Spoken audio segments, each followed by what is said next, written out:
This is episode number 45 of the Homeowner Show. Whether you're DIY or looking to hire, we're here to help you find the best information and options for you and your home. My name is Kevin Hackett, and here with me is Craig Williams. Hello, and welcome to the Homeowner Show. We are glad that you could join us today because we got a good show for you guys. Yeah. We're excited about it. I am. Enthralled even. Well, this is one of those episodes that we've talked about doing this for a while, but we got to kind of have the right season. That's right. Yeah, we need to strike just the right moment. Yeah. Well, we're probably late for that, but we're still in the right season. No, I'd say that's just the right moment for us. Oh, okay. Yeah, we're right on time for the Homeowner Show. Okay, yeah. Well, there you go. So if you haven't yet, go ahead and hit the subscribe button in whatever platform you're using because it's your favorite. You're not going to change. It's True. yours. Exactly. Not even Kevin because his is terrible. He's sticking with it. He's going down with the ship. Well, yeah. It's working so far. It's a matter of pride at this point. Absolutely.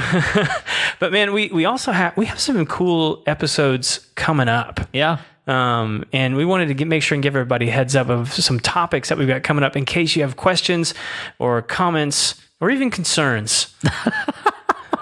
That, Kevin and Craig, we just really got to talk about your decision-making process. But if they want to start scheduling for us, then by all means. We are looking for one right now. That's right. The pay is meager. But it's not worth it. But it sure would be fun. The accolades abound. Well, yeah, we'd give people a shout out anytime. Well, yeah. For almost anything.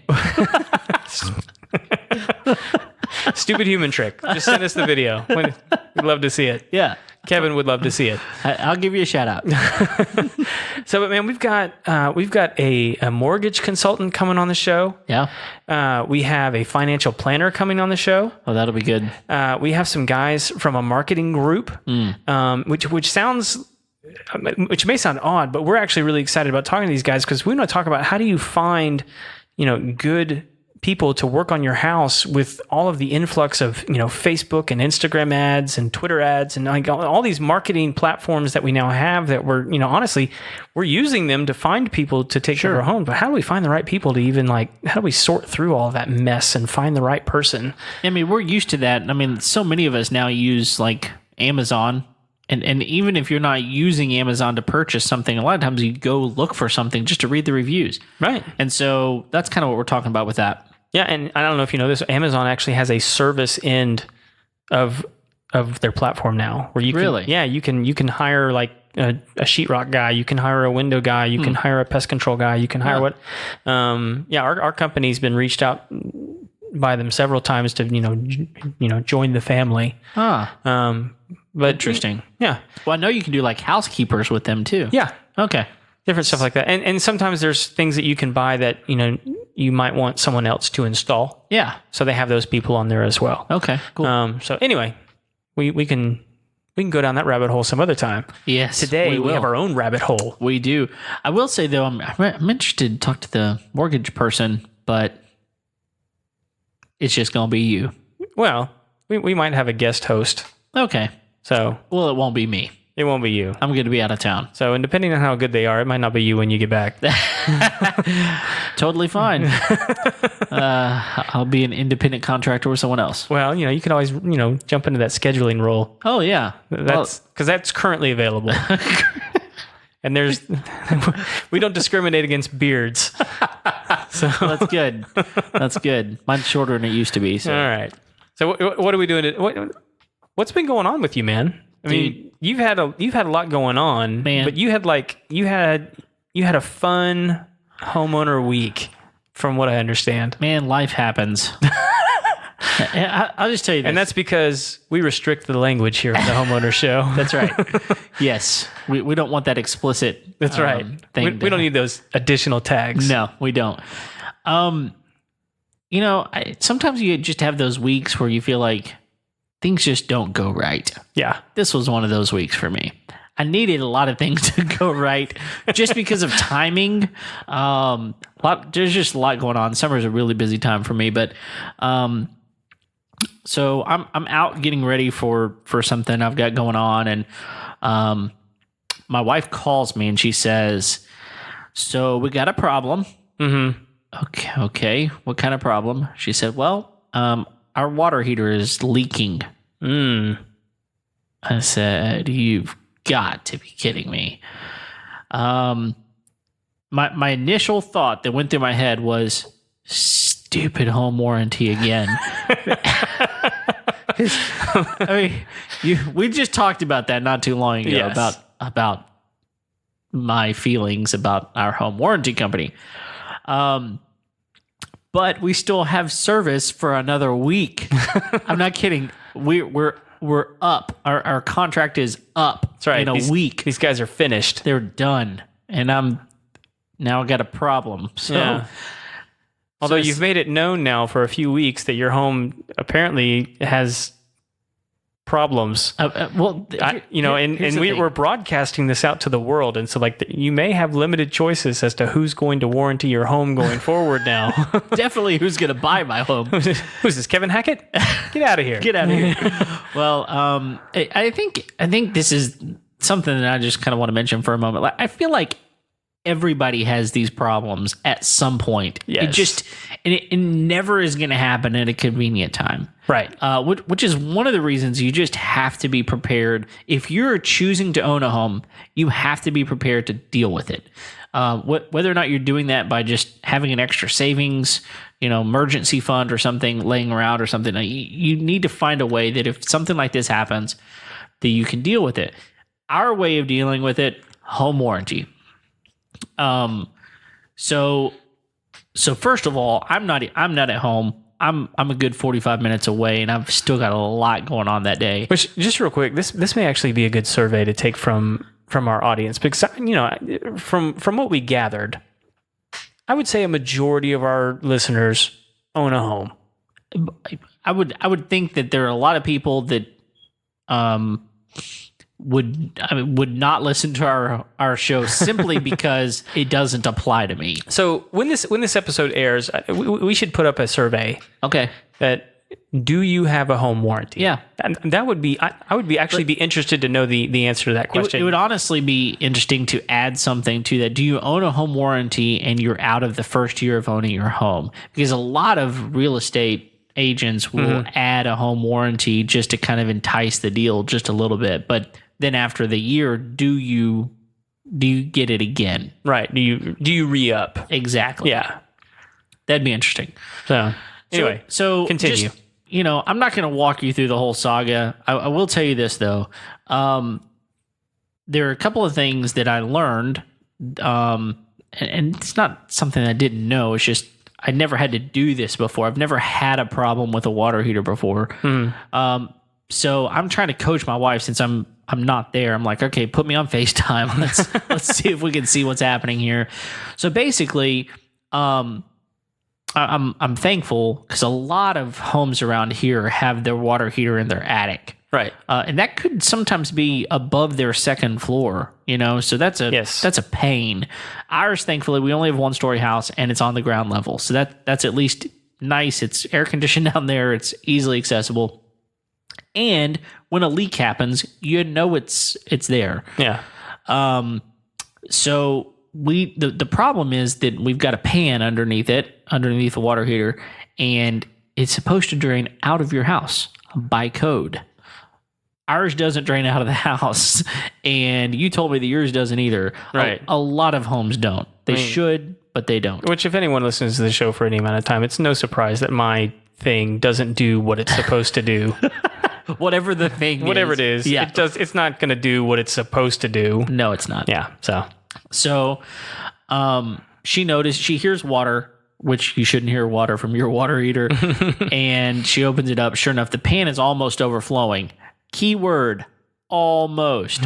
Thank goodness I've got a shop vac close. So she, sucks the water out of there and it just, keeps filling up. So I said, okay, here's what we're going to do. Shut the water off at the valve. She cannot get it to shut off. My wife's not the heftiest, burliest gal. No, she's a little tiny petite thing, and she couldn't get it. I I think she got a little more leverage by getting up higher. She got a step stool and then, was able to finally get it turned off. And we opened up the pressure release valve. And then I kind of, okay, just kind of monitor it, watch it. Well, she had to leave the house. So it's kind of like, okay, we'll do the best we can. So I call the home warranty. Again. And because here's the thing. I've got a week left on this. Water heaters are not inexpensive. I mean, if you just go look at a box store somewhere, a water heater, which we have a 50-gallon water heater, right, and it's natural gas, to replace that, I mean, you're looking at a minimum of $500 to $600, sure, and they're going to go up from there. So I just know I got to use home warranty on this. So I call them. They say, okay, we'll put a rush on this because it's leaking inside your house. It's a problem. We'll put a rush on it. And so I get a text message about an hour later saying someone from this company is going to call you within 3 hours. Well, I never hear from said company. They did, however, tell me, the warranty company told me, you can use your own plumber if you want to. Mm-hmm. It's up to you, but you got to get it reimbursed. It's a whole thing. If it's over a certain amount of money, you're going to have to get it pre-approved, all this kind of stuff. So I immediately thought, okay, well, if I can get this done myself, I'm calling my good friend Ryan Burke. Yeah. We've talked to him on the show. He's an awesome guy and does plumbing really well. Call him and he says, dude, I don't work with home warranties. And I'm like, you know what? I wish I didn't either, but here we are. And so I said, okay, no problem. I'll just wait on this other company. They never called me.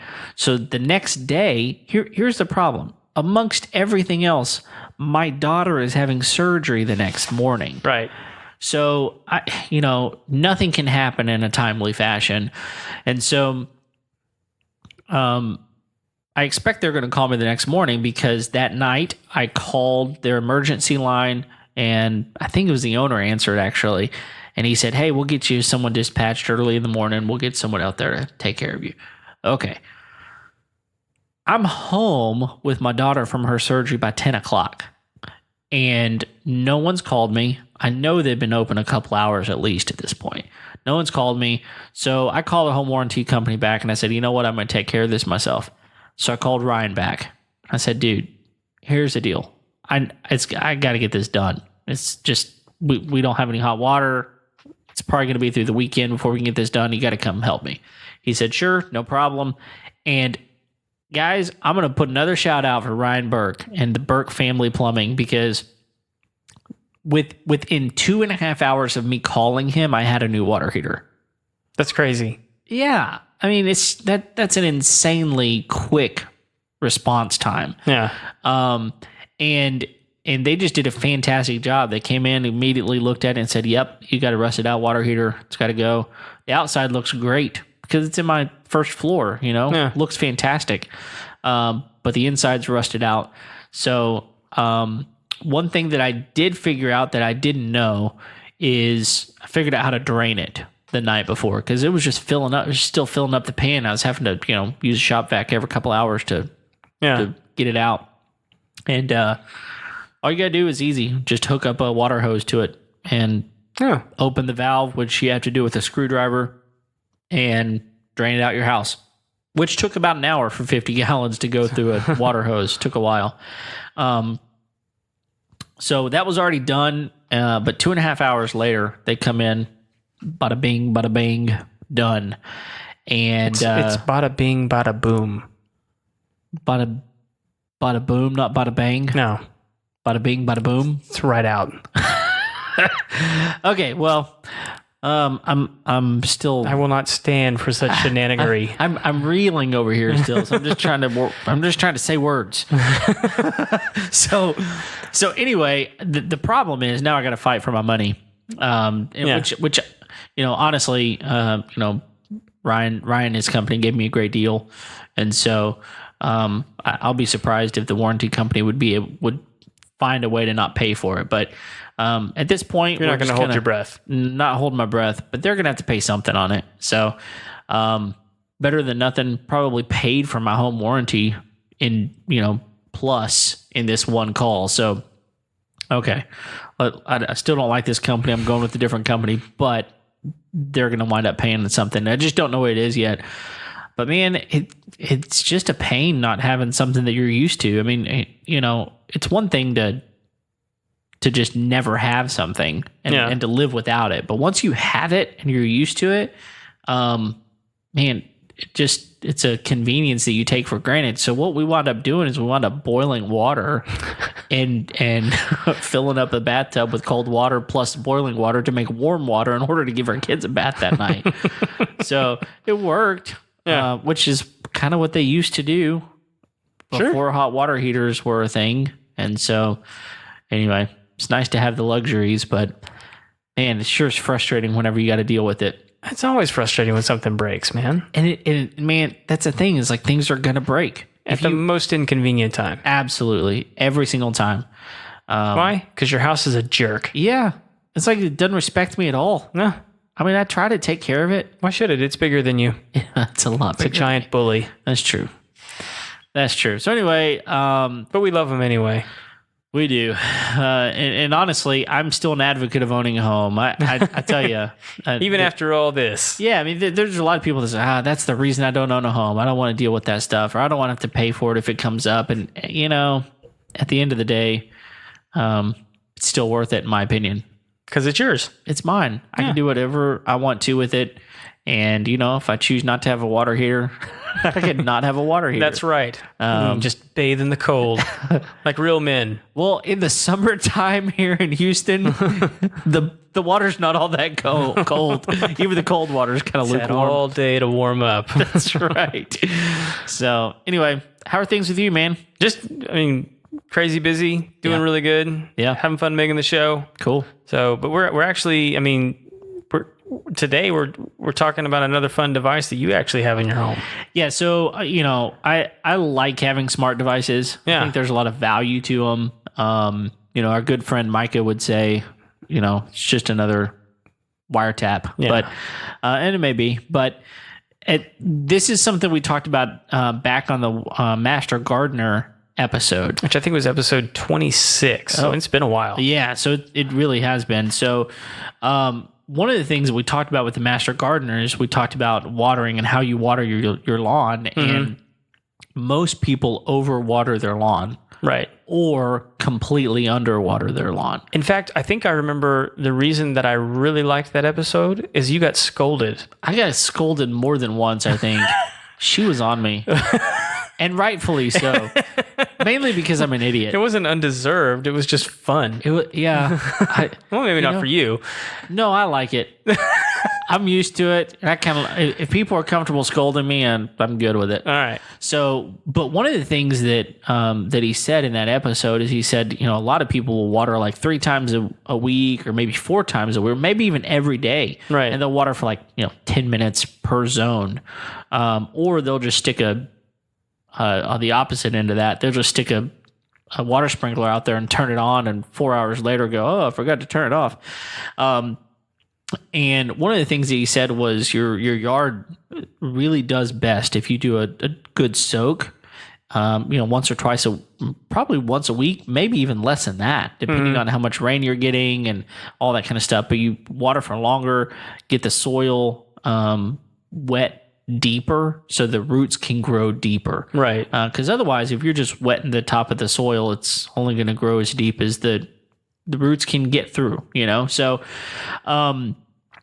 so one of the things that you and I talked about doing an episode on sometime was a smart water sprinkler. Right. Well, it just so happens that I have one.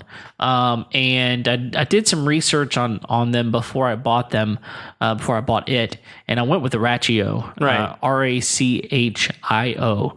And these are the same ones that they use at the Montgomery County Extension Center when we interviewed those guys. Exact same ones. So there's a lot of features that these things have, but here's the deal. If you have a water sprinkling system, you have some sort of controller that controls that thing. And most of the time, a home builder is going to put in just a regular manual controller, like a Rainbird or something like that. Yeah, and there's nothing wrong with those if you understand what you're doing. If you know your yard, if you know the soil, if you know a lot of different things about your what you're trying to do, then you can schedule it and it's fine. The problem comes whenever you don't have something like a rain gauge that is hooked up to those things, because then your controller has no idea if it's manual, whether or not it should water or not. Right. And what a lot of people do, because I was this person before I bought this, it would rain all night, and then I'd wake up the next morning and my water sprinklers were going. Yep. And I'm like, idiot. Here I am, forgot to go out and skip it. Right. And it happens all the time. You see water sprinklers going in people's yards, and the night before it rained, 1.5 inches. Yeah. It's like, I've watched them go off during hurricanes. See, that's just silly because there's a better option. Right. And the better option is to get a device like this that is smart and it knows if it's going to rain or if it has rained, don't water. And it knows how much to water without me really doing anything. So, one of the things I thought we'd do is just kind of go through and talk about some of the features that these things have. And so if you go with just a regular smart controller, something inexpensive, it's probably going to work with any sprinkler system that's out there. They're pretty universal, and it's going to support Wi-Fi. Now, what it does after that, your options are probably pretty limited. The Rachio, on the other hand, has quite a few options. I've got the Generation 2, the second generation one. They've come out since I bought mine with a third generation. The difference in price is somewhat significant. I think you can get the Generation 2 still for like $150. That's not bad. It's really not. Whenever I'm about to explain. Well, let me just full disclosure out here. I've never had a sprinkler system or an irrigation system. Sure. My version is the hose. Yeah. With the oscillating head. Yeah. Those are good. Those are good. They work. I like putting a sprinkler system on this place. Oh, it'd be insane. I might as well just build another house. Yeah. I will tell you this before we get into like some more of this. The last house I had, which was the only other house that I've ever owned, it didn't have a water sprinkler system either. Okay. And so I kind of rigged one. Orbit makes a 4. They make a couple of different zones, but what I had was a 4-zone system, and you just hook water hoses up to it and put your sprinklers out there, and it waters on a timer. Okay. Similar to what just a regular controller would do if you had in-ground. I just would move them around when I needed to move them around. So it worked. It was kind of a workaround rather than having to spend thousands of dollars on an in-ground. But then whenever we moved, our house just happened to have one, which was a little perk for us. Did it already have the smart? It did not. So this is something you upgraded to? This is something we upgraded to. Nice. And so I just really kind of wanted to not have to worry about it. And I didn't want to wake up in the morning and be frustrated at myself because I'm watering whenever we clearly got rain the night before. So the second generation, you can get it for about $150. To go with the third generation, you're talking closer to like $230. Okay. But when we get into some of this, I think you'll see that it's worth it. First of all, you can install these things. I installed it. I'm not super electrically savvy, but I was able to install this thing in about 20 minutes. Okay. It's pretty simple. Does it just plug in the wall? I mean, you take the other one out and you put the new one in, you screw it into the wall, and then there's wires you have to plug into it, and it tells you which ones to do, and they're labeled. It tells you what to do, and it's pretty simple. So one of the things that's nice about it is that you get an app on your phone. Okay. And so with the app on your phone, you really have to have the app on your phone, because if you don't, you can't set the thing up. It has no display on it. It's just a piece of it's just hardware. That's all it is. So you have to have the smartphone to do this. But with that, you get a lot of things. We'll talk about that in later. It is compatible with Alexa, Google Assistant, and there's some other platforms out there that it'll work with. The second generation, the one I have, does not work with Apple HomeKit. But the third generation does. So if you have HomeKit and you're at a HomeKit only home, then you might consider that one just for that reason. That being said, if I understand you correctly, second generation will work with Google, Alexa, what would you say, Nest as well? Yeah, Nest also works with it. So it works with those, but not with Apple. Correct. As far as like their HomeKit. Correct. Third generation does all the previous ones plus HomeKit. Correct. Gotcha. And honestly, I don't really know what that's necessary. Okay. Other than if you want to say, Alexa, start water the lawn. Yeah. Which you can do, or you can tell it to stop. I would enjoy that. Yeah. but really, like, how often are you trying to do that? Right. It's fun once or twice, but then after that, it's like, unless it's really doing something you don't want it to. How hard is it to open up your phone and be like, stop? Right. So anyway, one of the things that this specific one does is it connects to a local weather station. So it's got weather intelligence with regard to rain, freezing. Back up for just a second. Okay. Connects to a local weather station. You're not talking about like channel 2. No. I'm talking like a weather hub of some sort. And there's various ones. Some cities have multiple weather stations. Some have just one. But you're going to be able to ping a weather station somewhere. Radio stations have them. Airports obviously have them. Right. Lots of different places have these.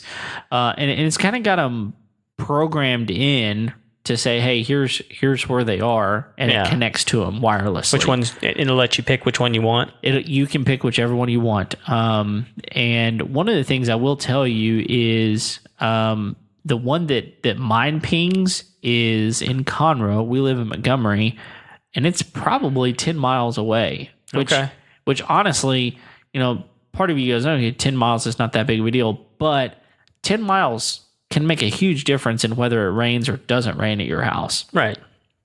So that's one thing that the third generation is better at. The third generation has a little bit better capability of finding a more local weather station, weather hub, and it does a little bit better of pinging exactly where you're at.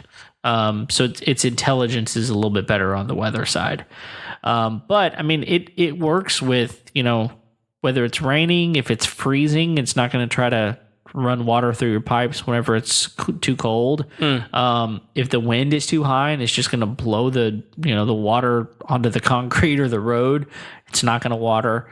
And so it just takes it's going to respect the tornado warnings. It is absolutely going to respect the weather in general. Yeah. So that's a really good thing. You can get them in either 8 or 16 zone models. Yeah. Mine, 8 was plenty. We've got 7 zones. So 8 was plenty. But if you've got a larger yard, or if you've got like a lot of flower beds or zones specifically, you might want a 16. And then after that, even regular controllers are either 8 or 16. So you probably have 2 if you have more zones than that. And then they've got a waterproof or like a weatherproof enclosure. So if they're outside, mine's in the garage, but some of these things are actually in a place you can get moisture. So that's helpful.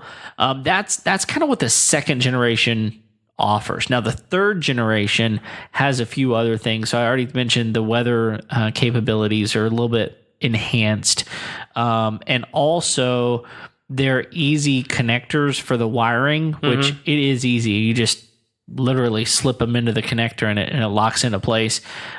They support different gauges, so they support heavier gauge and smaller gauge wiring. So if your wiring's weird, you might want to go with the Generation 3 just because it's got more options on it. Yeah, it's a little more flexible. It's more flexible. Yeah.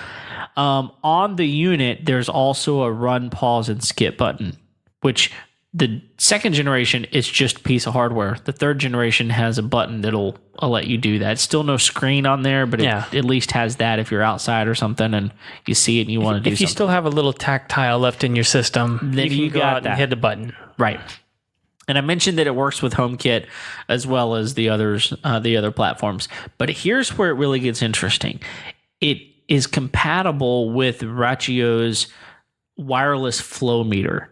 Now, if you don't know what a flow meter is, then you're in good company because I didn't know what this thing was either.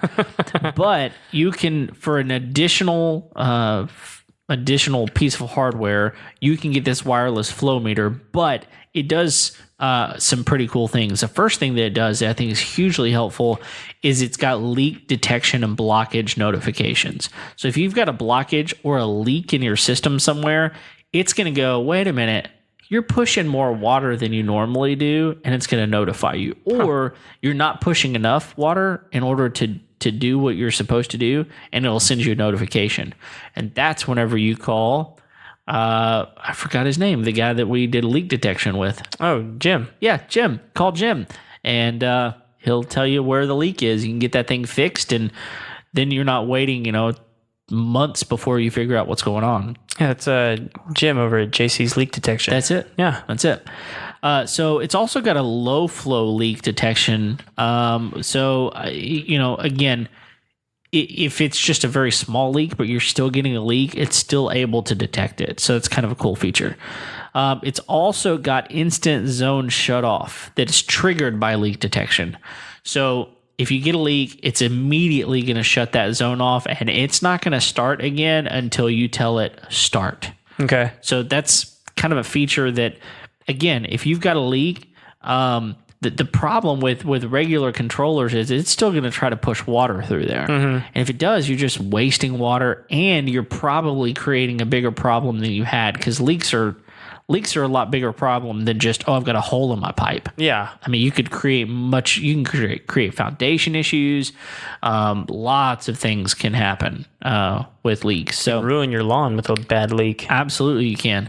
And a lot of people, we've got a lot of these sago palms in our yard, which are kind of small palm trees. They're only a couple of feet tall. Yeah.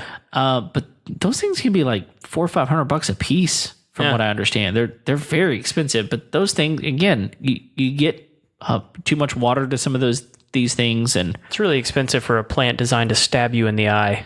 And they do that often. Yeah, they're the worst. They kind of look pretty though, so we didn't dig them up. Also because they were in defense mode. Yeah, no kidding. You can't get in there. The other thing that it says that it has as a feature is precise outdoor water usage monitoring. So basically, it's going to tell you this is how much water you're using through your sprinkler system. And the reason that I can see that would be helpful is so you get a bill all of a sudden from the water company, and you're going, this is a lot of money. Yeah. You can at least look at your water sprinkler system and go, oh, we watered a lot last month. I did that. Yeah.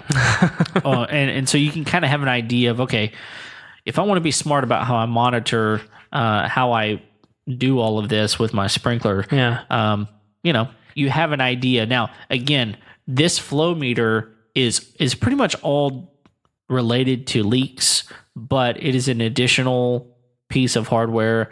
But the second generation, you can't add it on. You have to have the third generation in order to add that on. Yeah. So, like with the flow meter and the weather synchronization, and all this kind of, like, does it have where you can adjust it for your lawn? Meaning, say it rains 2 inches, right? Yeah. And you're like, well, that's not quite enough water for what I wanted to put down. I still want you to go ahead and do this. Absolutely. So, but like, look, if it hits 3 inches, then we're a no-go. Sure. You could be as specific as that. Well, so now we're getting into how this thing functions from the app perspective. Okay. So you download the app, you set up a login, all that kind of stuff, and immediately it's going to find out, oh, you've got an 8-zone second generation, so it knows exactly what you've got. And so it starts taking you through a setup process. You need to have a little bit of time. I think it took me about 30 minutes to set this up, and you need to have a little bit of information with you. So the first thing it does is it goes through and it says, okay, you've got 8 zones, but you've only got, like for us, we've got 7 zones plugged in. So it starts asking you in every single zone what you have in that zone. So for instance, for us, zone 1 is grass. Zone 2, grass. Zone 3, grass. Zone 4, now we get into flower beds. And so 4, 5, and 6 are flower bed specific. And then we actually have a 7th zone that is in our courtyard. I've mentioned our courtyard before, and we never use it. So it's just completely shut off. But in this setup process, it's pretty cool. It asks you a lot of questions about what you have planted there. So for instance, it's going to ask you, do you have grass here? Yes, I've got grass here. What kind of grass? Because different types of grass take different amounts of water. Yes. And same thing with flower bed. It'll ask you, okay, you've got a flower bed. I understand that. But like, is this full sun flower bed stuff, or is it, shaded? And how much water does it actually need based on what you have planted there? So again, with your regular controller, you don't have this option. It's either on or it's off. And you set it to do a certain amount based on how much you think it should have as far as the water goes. So you're asking the question about if it doesn't water enough, or if it waters, if there's more rain than what you need, how does that work? So one of the features that it has, and you kind of have to understand a little bit about rain and how much it rained the night that you're talking about. So let's say it rained 2 inches and you really wanted to water. Most likely it's going to go, oh, it rained 2 inches. Your soil may not need it. Right. But if you just want it, you can at any point tell Alexa, if you've got it connected, to water. Right. And you can tell it which zones. You can tell it how long you want it to water. And you can also do that from the app. So in the app, you can go in and say, just run a cycle. And if it runs a cycle, you set however many minutes. So let's say you want it to run for 30 minutes for each cycle. Just set it and it'll go. Yeah. It's pretty easy to do that. You can also select which zones you want to do and change different times for each one of those. And that's just on a manual basis if you want to do that. So you have the option. I don't think there's an option in there that says, I need it to water this amount no matter what. And so if it didn't get that amount, then it will water more. So I think that's your question. Yeah. And so, but you can hook up a rain gauge to these things. Okay. They've got a wire for that. If you've got a wire for your rain gauge, then you can just plug it in. It's got a... So it doesn't have to be a Rachio rain gauge. It's just got to be a one that's got a electronic meter reader, however that works. Exactly. And so it'll know more accurately than the weather station. Yeah. But for me, I don't have one of those, and I've not gone to the trouble to install one. And so it just reads the weather station. Come on, Kevin. The people need to know. Well, get you a rain gauge. Well, they're going to have to wait for another day. So it is nice to know that even if you don't have a rain gauge, then your system is smart enough to kind of know, oh, we got rain in the forecast, and it'll adjust accordingly. But one of the things that's really, really nice about this thing is you have options as to how you are going to allow it to water. So it'll work just like your old manual one did, and you can input every zone, the amount of minutes, and then the days that you want it to go. So if you wanted to go Monday, Wednesday, Friday for 20 minutes apiece every day of the year, you can do that. Yeah. But if you do that, don't get this thing. Yes, you can do that with it, but you can do that with a manual one that costs a whole lot less money than this thing does. Right. what you're really getting this for is the option to change the amount that these things water. And honestly, here's the thing. For me, I don't have any idea how much I should water my lawn. Mm-hmm. Most people don't. I'm not a master gardener. If you're a master gardener and you're listening to this, you're going, oh, Kevin's just an idiot. Yeah, go refer to the episode and you'll find out I am. And so that's why I have this thing, because I have no idea how long to water this stuff. But there are options inside of the app. If you go to your calendar settings and you basically tell it how much you want it to water. So the first option it has, so there's three options. The first one is just a fixed time and number of days. It's what we just talked about. This long for this number of days. And that is pretty predictable. Mm-hmm. I mean, you know exactly that's going to do this amount. The next option they have is a little bit more of a savings to you, and it's going to be a little bit less predictable. And here's the description in the app. It says watering frequency and duration automatically update every month to adjust for seasonal changes. So what you're giving up at this point is control. Yeah. You're giving up the control of saying, I want it to water this amount for this number of days. At this point, every month it's going to go in and it's going to say, okay, we should probably water twice a week here, 3 times a week here. And it just sets a schedule every month based on the month and based on the weather and different things like that. So you're getting a monthly flex schedule versus the next one, which is the most savings that you're going to get. We'll talk about the savings in just a minute. Versus predictability, and this is the one that I have mine set on. I'll tell you, I started off with the Flex Monthly because I wasn't ready to give up the control yet. But I went to the Flex Daily, and here's what it says as far as the description goes. Zones are watered independently based on weather and zone settings. Watering frequency changes dynamically from day to day, and it requires advanced zone configuration. So whenever you're going and you're setting all of the zones up, this is where you have to put in what type of grass you've got, what type of soil you've got. You know, is it flowers or, you know, what are you watering? So it'll say, listen, today your flower beds don't need watered, so we're not going to water it. Yeah. But your grass, it needs watered, and it needs watered this amount. And I'll tell you, I've noticed it'll send me a push notification if you want it to tell me whenever it's watered, and it'll say, you know, these zones ran, and sometimes it's like, it's weird. It'll run for an hour, and then it'll stop for 30 minutes, and it'll run for another hour. And again, it's getting that deep soak. Saturation. And so it is interesting. I would never have thought to do something like that to where it's like, you know, give it time to kind of rest, you know, before you water it again. But it knows to do that. It's smart. It's why they call it a smart sprinkler controller. So it does a better job of knowing what your grass needs.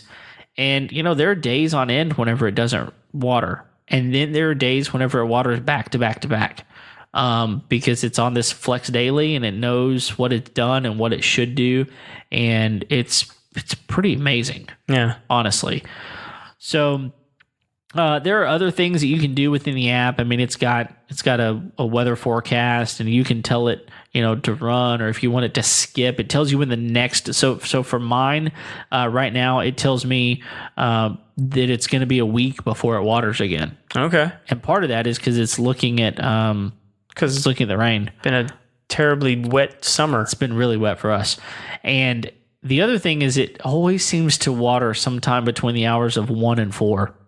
Like in the afternoon or? In the morning. In the morning. Okay. That makes a lot of sense. It does make sense. A lot of people think, oh, it's really hot outside, I should water my grass if you want to burn it. Exactly. So that's not a good idea. Again, I don't have to worry about when it does it. It knows when the best time is. Sometimes it'll do it earlier. Sometimes it'll do it later. It's interesting. It's different every single time. But So when I mentioned savings, so this is really interesting to me. So before I put this in, our water bill in the summertime, honestly, our water is really not all that expensive, but we would regularly have $100, $110, $115 water bills in the summer. Sure. Which is there's probably some people out there going, dang, that's really cheap. But I'll tell you right now, our average water bill is about $65 a month. Okay. And we're watering as much as we need to. My grass it grows like crazy. You were telling me just today how healthy. It grows unbelievably fast. And so, that's a savings of like $40-$50 a month that I'm getting out of this thing. So you paid for it in 3 months. Absolutely. Yeah. Worth it. Absolutely worth it. Go get one. If you have a sprinkler system, I'm telling you, you will save money by investing $150 to $230 in this thing. And I don't even have all of the features. I mean, I don't have a rain gauge hooked up to it. I don't have the 3rd generation that does the leak detection. I don't have any of those things. I'm sure that at some point again, you're 4 or 5 months into that thing, and you've potentially got more options than what I've got with mine. So, let me run this scenario by you. Yeah. So say, you're not on the app enabled smart plan. You've designed this whole thing yourself. You know what days and how long. And sure. So, you decide to pack up the family for a fun family week in Branson. Yeah. You're out of town. Yeah. And you get up, you're having your morning coffee. You're going to see Shoji Tabuchi. Something, I don't know.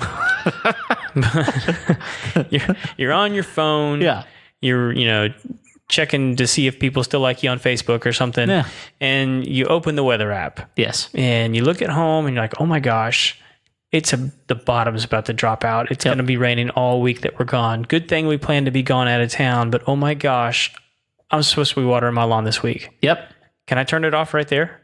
Yes. From my phone. Yes. When I'm in Branson. Anytime you want to. That's fantastic. It is. And honestly, I mean, here's what's crazy. I look at the app right now and it tells me that in my first zone 1, it tells you what my current soil moisture is based on how much it's rained and how much it knows it waters. Yeah. It's currently at 35%.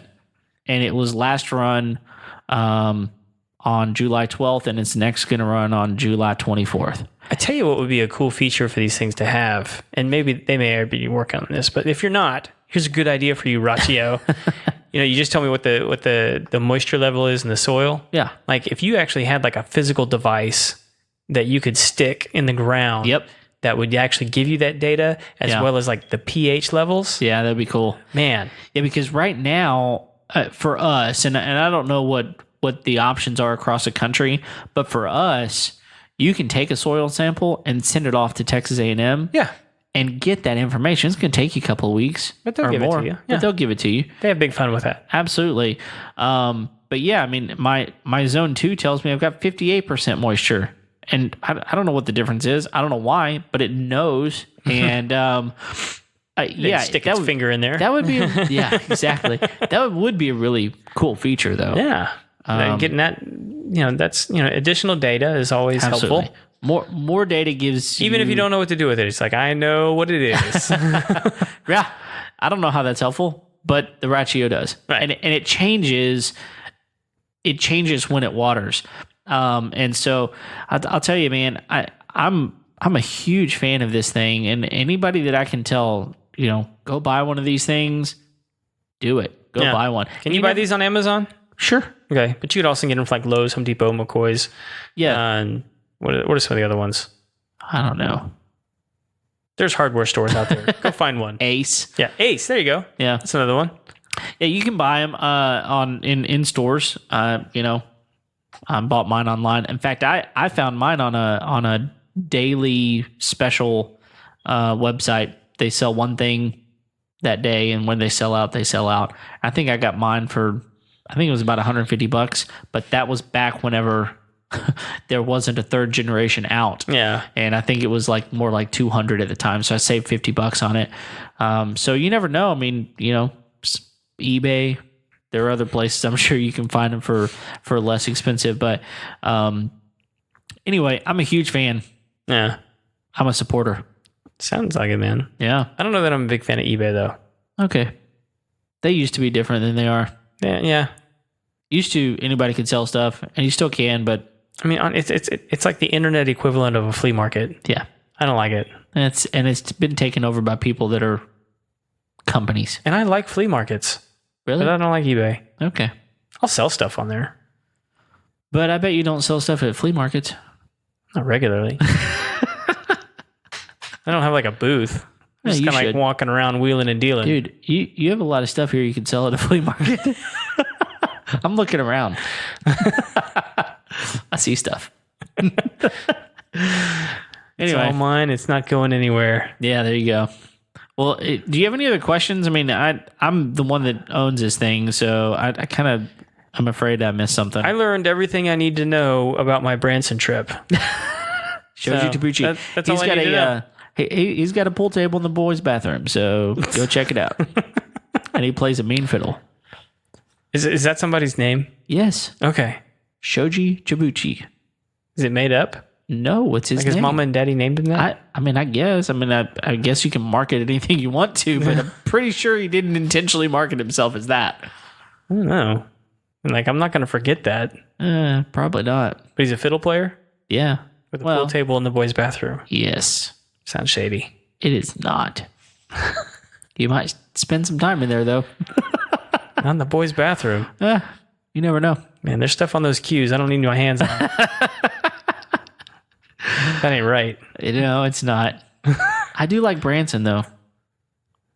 It's a cool town. Yeah, it's fun. I've been there once. You should go more. Oh, it's just a long ways away. Yeah. I used to live only 3 hours away. Yeah. People go there all the time from there. And we have really devolved in this conversation. Yeah, nobody's listening anymore. Yeah, well, not about sprinklers, they're not. Nope. So, good, because we're done talking about them. That's all I got. Thanks for listening. Go like us and leave us a review. Yeah. Or if it has anything to do with the ending of the show, we apologize. That's right. Hey, actually, you know what? I'm not sorry at all. You know what? The end of the show is the end of the show. You're still listening. It's your fault. Yeah, it's what we're doing here. The good stuff was before. That's right. But if you want to complain about it, info@homeownershow.com. Or Kevin@homeownershow.com. Yeah, that works too. Either way, it'll get to me. Yeah. Send us a message. Go on our website. Tell your friends about us. And we're glad you're here. We're here every Tuesday. Every Tuesday. Every single Tuesday. Without fail. Think about that. So far, we've not failed yet. Well. Yeah, no, we haven't. No, we haven't. Yeah. We're coming up on a year, man. It's creeping up. It's creeping up. All right. And on that note, we'll see you next time. See ya.